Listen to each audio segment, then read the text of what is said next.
Secrets Unlocked. New episodes Mondays at 8 on Smithsonian Channel. New episode is Ancient History.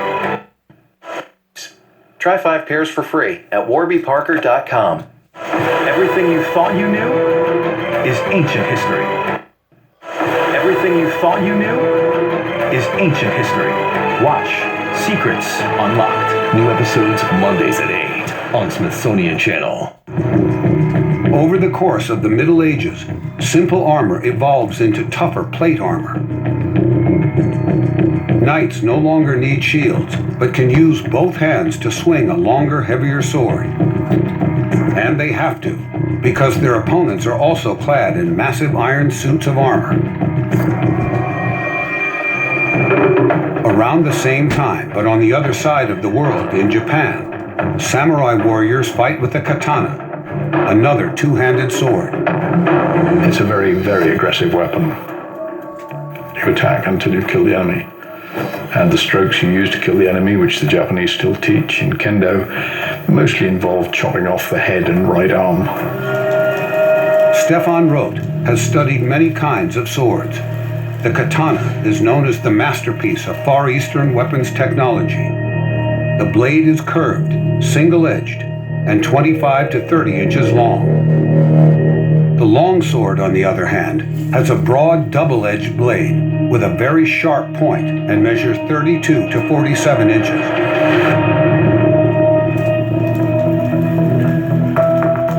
The historical forging technique is basically the same for both. Stefan Roth holds the scorching hot iron bar several times in order to obtain steel which is as resilient as possible. This folding process is a cleaning process. We have to get rid of the slag, ashes, and charcoal that remain within the material. If I want to forge a sword, I need the best material I can get. And of course, I am trying to make it as refined as possible in order to obtain steel that is relatively homogeneous. At the outset, the carbon molecules within the steel are not distributed equally. By folding the steel repeatedly, he can rearrange them in a more uniform way. Some samurai fans believe medieval Japanese blacksmiths had better steel and superior forging techniques. Roth is not convinced. He feels Europe's sword manufacturers could compete with them, and in some cases produce even better weapons. When it comes to stability, European longswords totally outperform their Japanese counterparts. For example, because the blade is completely hardened throughout. This is not the case for Japanese swords. This can be done by heating the steel, then quickly submerging it in water to cool it. The metal becomes much harder. You're tempering the metal.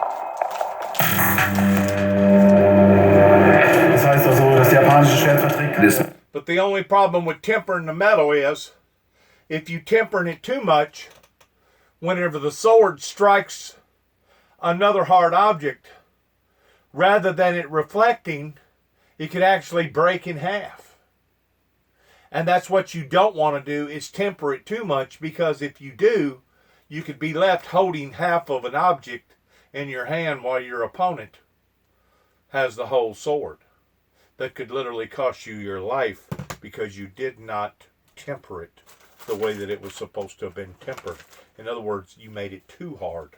So there is an art towards knowing how to temper a sword versus knowing how to not to temper it too much, because if you temper it too much, you have basically ruined the quality of it being a true good sword. Means the Japanese sword cannot withstand impacts from the side. It bends, it doesn't bounce back. This sword has a rhombic section. Depending on how thick the blade is, it is technically almost like a crowbar that you place on the armor where you intend to penetrate. And then, well, for the man wearing the armor, this is anything but comfortable. The direct comparison shows both swords are about a 1/4 inch thick, but the longsword has a rhombic cross-section. This makes it more rigid. How well did the swords perform? Stefan Roth wants to find out. He's with katana warrior Alexander Mantai, who is an expert in Asian martial arts. Can the longsword cut through a 1/16-inch metal plate? And how will the Japanese katana perform?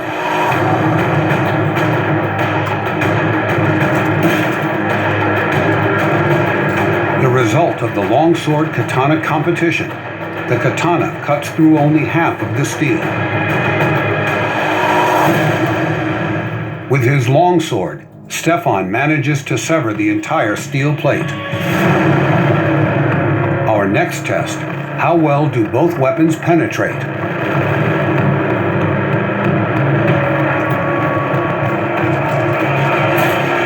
The katana pierces the steel plate with its point.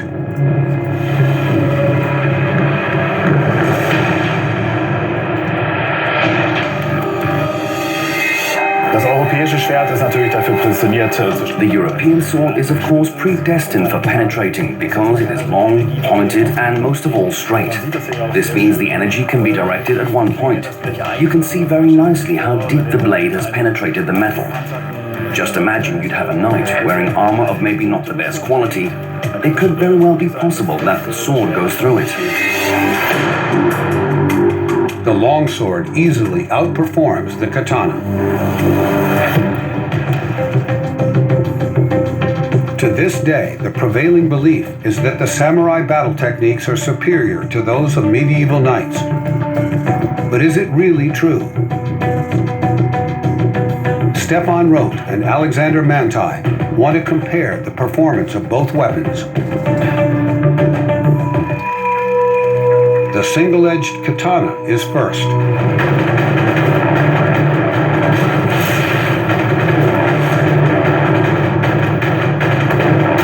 Alexander cuts through the rolled mat 4 times without any effort.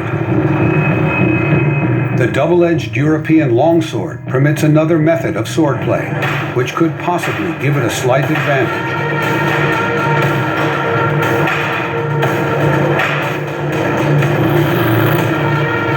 The difference between the single-edged and the double-edged swords is that he has to turn his hand.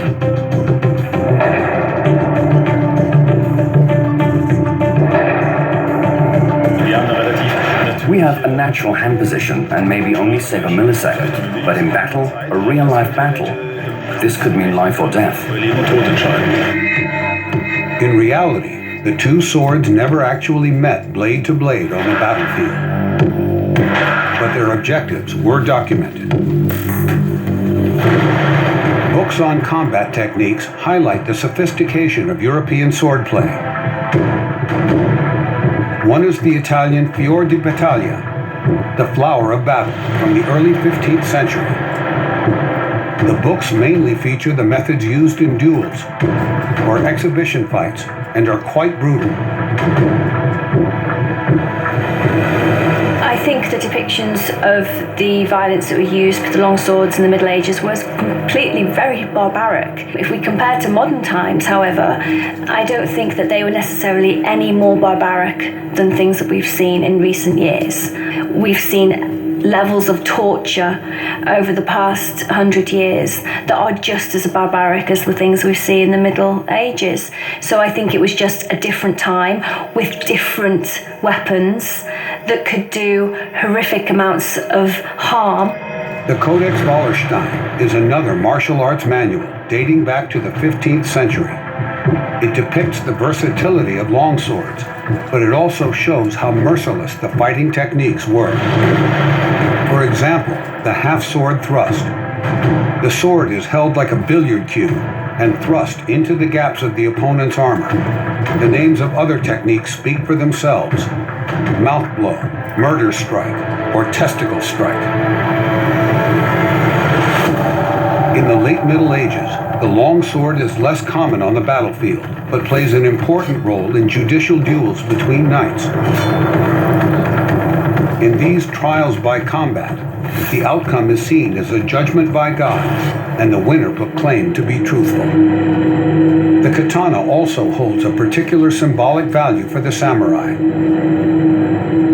Over time, the lethal military weapon becomes an object of cultural significance.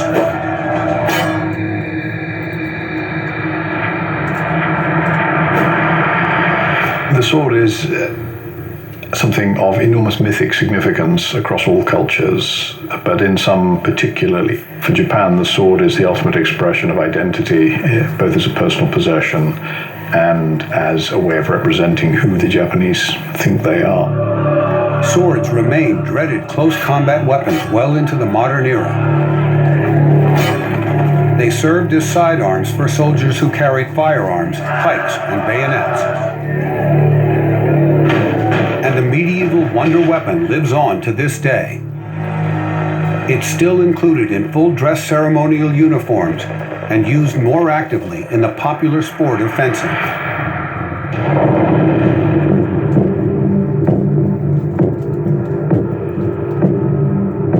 But after the introduction of firearms, steady improvements make rifles the dominating weapon of an entire era. One groundbreaking design is the Henry rifle.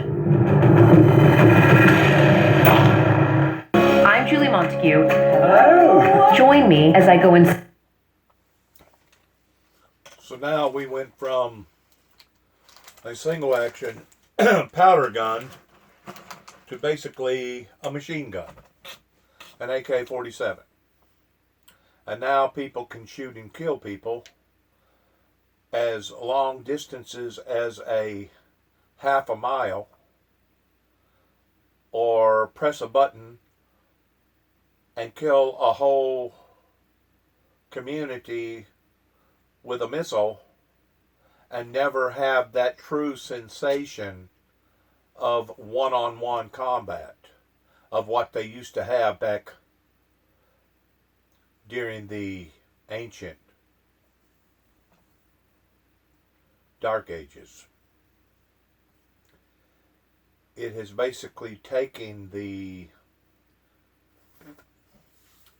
mastery of fight away from the original element to the point now that people can kill people and never truly get the full sensation of taking that individual's life. To where back then, whenever you fought, you was up close. Search of. You basically could not only hear the life that was being taken, but you could smell the blood and smell the aftermath of the mortal wounds that had been projected, which gave that much more of a sense of accomplishment after a duel. That way one become more victorious. Woke up. Now, some may say, well, that's awful heathenistic and barbaric. Well, it wasn't considered heathenistic and barbaric up until we started projecting all these laws into society. And of course now we have a world that is 7 trillion, 8 trillion strong, that is basically overpopulated to the point that now we have created our own oxymoron in regards to our laws that was originally written to protect such heinous acts of activity that now has jeopardized the well-being of the masses. And I hope that I said that in the degree that most people can agree or at least understand that there was a reason why that they had duels back then between kings and countries, was to help to purge or population control, because there was no way to self-sustain towards feeding that many people in that area at that time.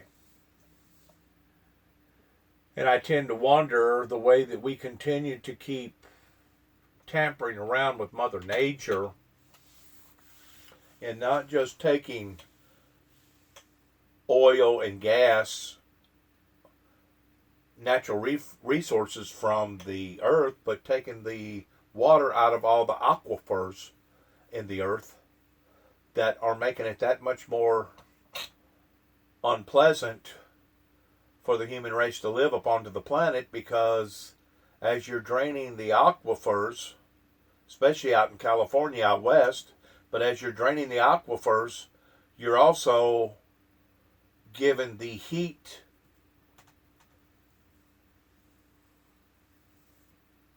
time to expand from the center of the earth, and then it comes out through the upper layers of the earth, that not only warms the ocean and the seas, but also warms the atmosphere. There's no doubt that if we continue on the same path that we have been on, humanity will basically self-mutilate itself. We will destroy ourselves. We're basically on a suicide path right now towards destroying our children and our children's children and their children, if we continue on this path that we're on, as far as not paying close attention to various things that we're doing to Mother Earth. Not just the carbon dioxide that's going up into the atmosphere, that now we can prove without a shadow of a doubt towards stopping aviation all over the planet, that it has been productive in a good way towards the earth reventing or rehealing itself. But to constantly be draining the natural resources out of the ground is just idiotic whenever you know what the consequences are going to be.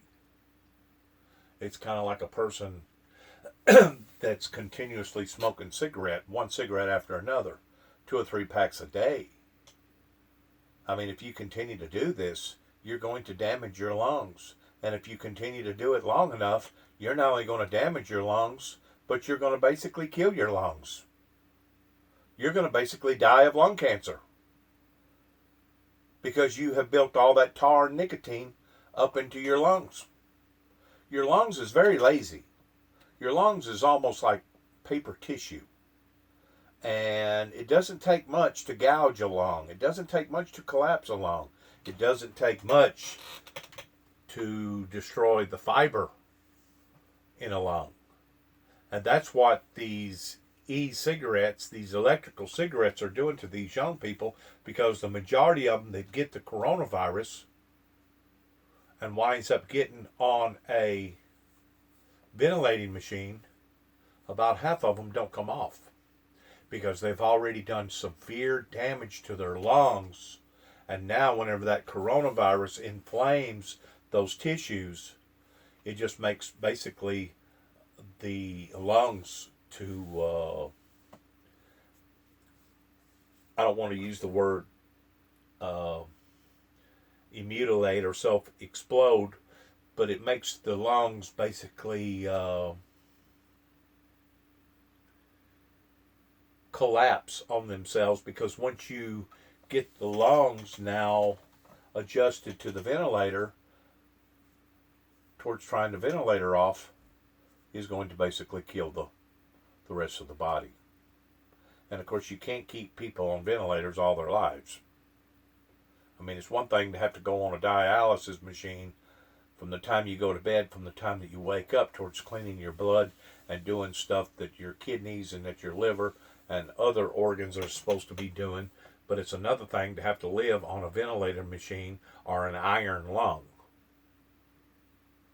That is not a decent life at all. A matter of fact, at that point, death actually is more appealing than life, once a person has evolved into that atmosphere.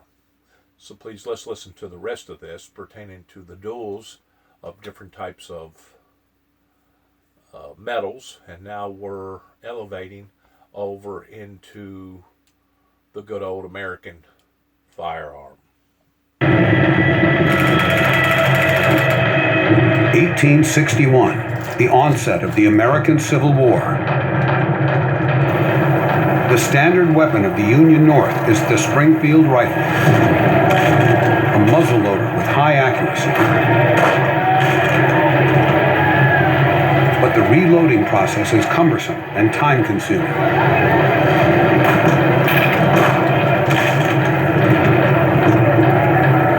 The solution is a simple invention called the Henry rifle, which greatly increases the rate of fire.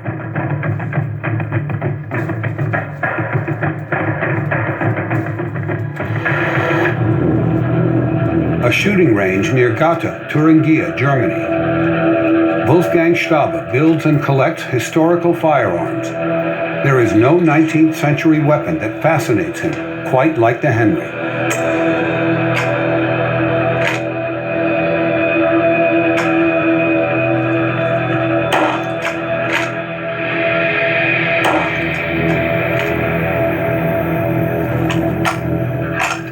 I feel like a pioneer in the Wild West. This weapon was a game changer, not only for the American continent, it's made world history.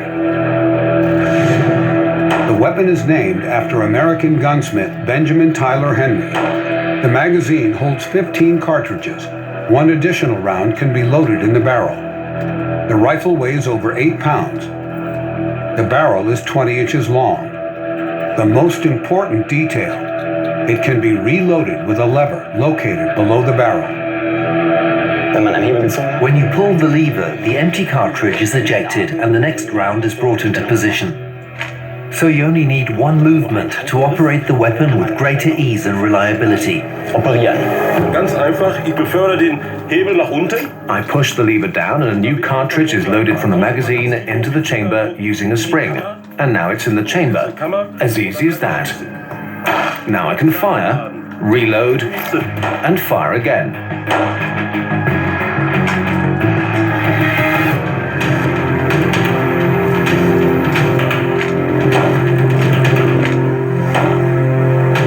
Here's how the Henry repeating rifle works. The lever action transports a new cartridge into the barrel. At the same time, it ejects the empty shell. The hammer then fires the cartridge.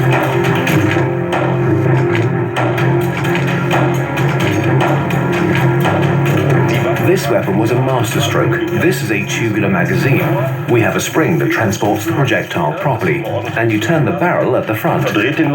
So this whole thing is the tubular magazine, and it can take a lot of bullets. The Henry is not the first lever-action repeating rifle, but the ammunition used by its predecessors is often unpredictable.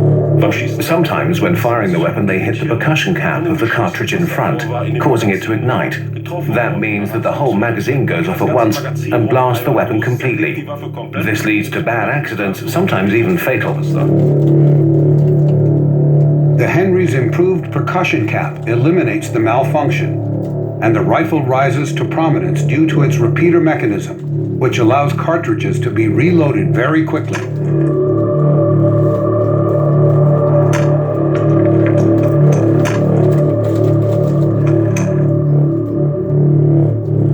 The magazine on the Henry rifle has a gap on the lower side, a guidance bar for the push bolt, but it's a design flaw, allowing mud to enter the magazine, a disaster in battle. And there's more. They soon realize that the tubular magazine is a weak spot. If the weapon falls, the magazine can be dented. It's made of relatively thin metal, and then I can't reload the weapon anymore and can no longer shoot, obviously. Nevertheless, compared to the muzzleloader muskets of its era, the Henry rifle is a major leap forward.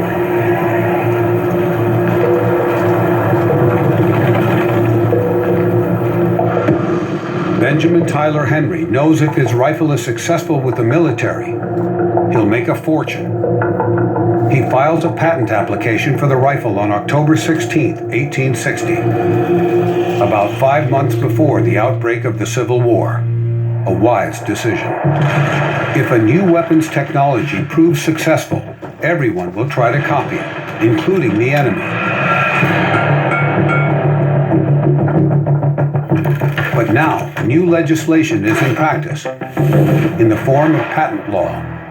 The earliest evidence of patent law traces back to ancient Greece. In the 15th century, it becomes a recurring topic in Europe. The legal definition of patent law develops in the early 19th century and has close ties to weapons production. Just before the age of industrialized mass production reaches hand weapons, rifles, pistols, intellectual property law changes so that it's possible to protect the design, the intellectual property in the construction of a weapon. Not the weapon itself, but the design and the principles on which it's based. Weapons designers now become millionaires. Samuel Colt applies for a patent with his revolver mechanism in the mid-19th century. Other manufacturers are not allowed to copy his design. One competitor designs a revolver with a horizontally placed magazine that turns like a record. The ammunition is placed in 6 holes on the sides. The turret pistol does not infringe Samuel Colt's patent rights, but it is a threat to the shooter. The cartridges sometimes fire into all directions.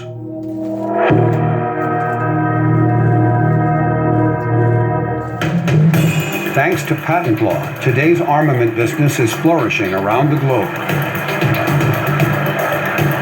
Every year, defense spending worldwide amounts to about 1.7 trillion US dollars.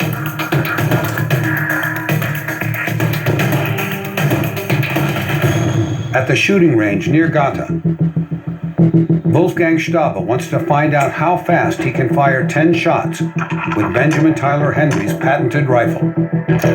So I insert 9 cartridges, repeat them once, making the whole thing safe, releasing again, and then I open the weapon and place the 10th cartridge into it. And now 10 shots of rapid fire. The timer will stop after the last shot has been fired.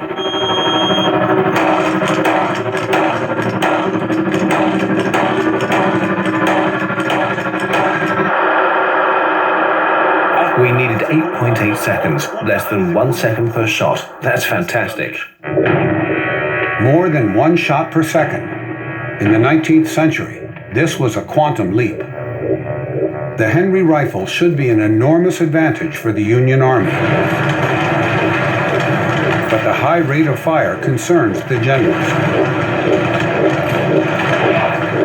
They worry that cartridges will be shot too fast. The ammunition consumption will be too high, and the railways will not be able to resupply quickly enough.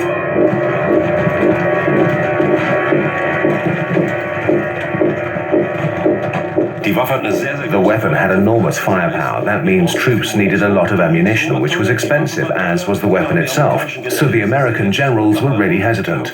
They only bought 1,700 of the Henry because they were worried they couldn't get hold of enough ammunition. Soldiers who can afford it buy a Henry on their own, hoping that it will increase their chances of survival. By the end of the war, about 7,000 of these rifles are in use. During the same period, more than 1 million Springfield muzzleloaders are manufactured.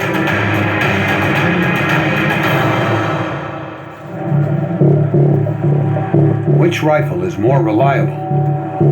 Weapons expert Wolfgang Stabe wants to see how the repeating rifle compares to muzzleloaders.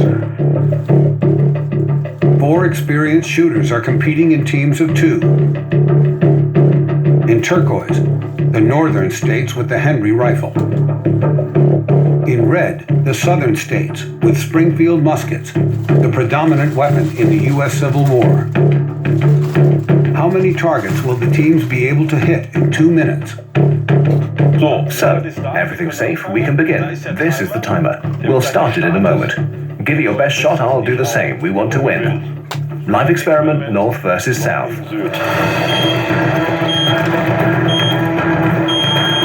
Both groups have to load their weapons first. The Northerners with the Henry rifles can load 10 shots. The Southerners with the muzzleloaders can load just 1 at a time.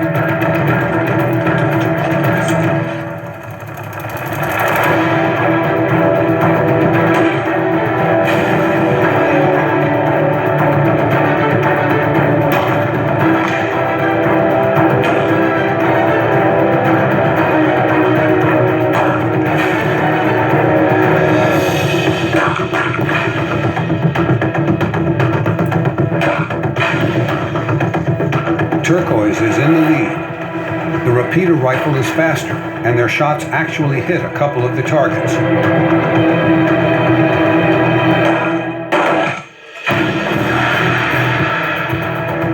Southerners in red have to reload after every shot, but their muskets are more accurate. Who will win? There's so much smoke, you can hardly see anything, but I'm glad we hit something. This is a pretty cool experience. It's great. The first one went right through and hit one of the targets. I'm not sure about the second because, like Romy just said, there is just too much smoke and you can't see well. A soldier fires a lot, but does he actually hit something? It's totally normal to have constipation with belly pain. As I said before, once they invented the gunpowder, it evolved into no longer using the sword as a tool of trade to defeat their enemy. And of course we see now that we don't just have just the Henry repeating rifle, but now we have basically Tommy guns, machine guns, AKs, ARs, and of course if you want to move up to scale pertaining to missiles, and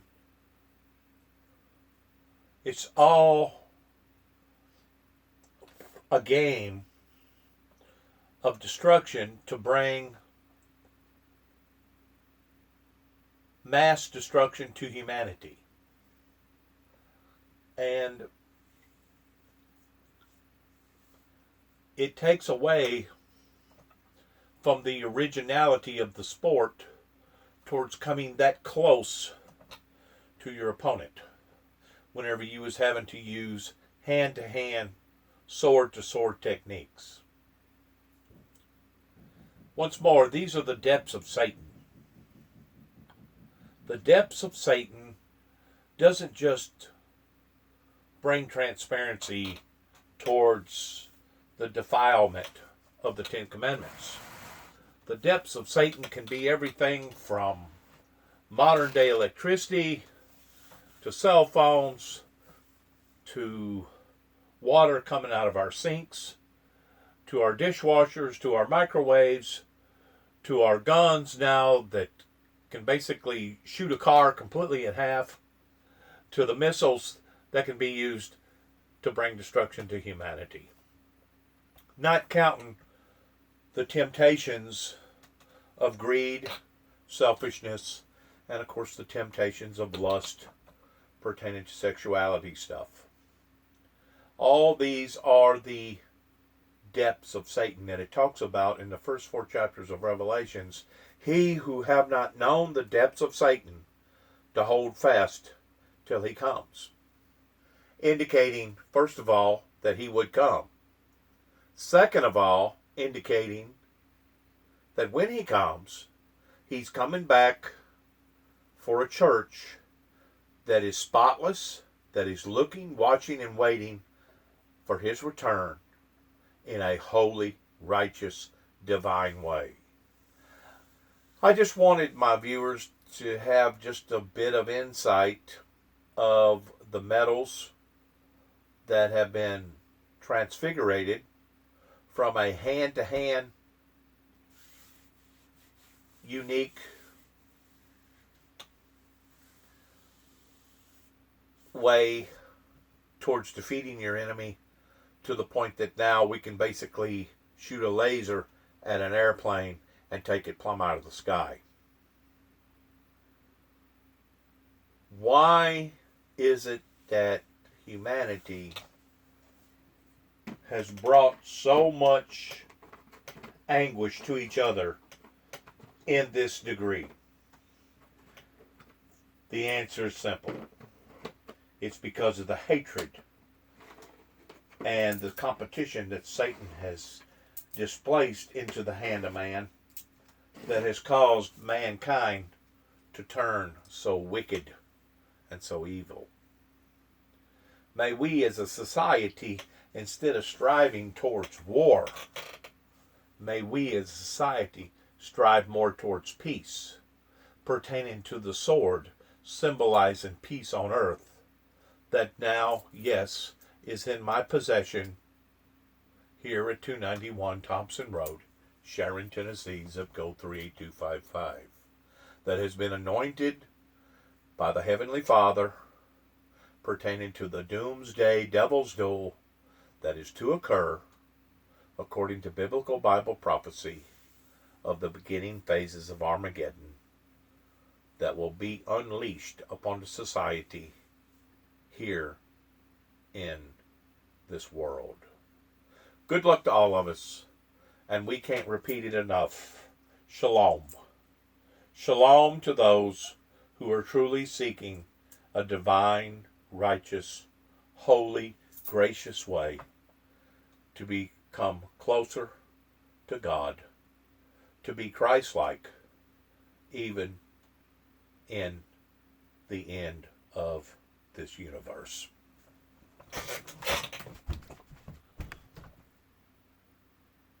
Shalom.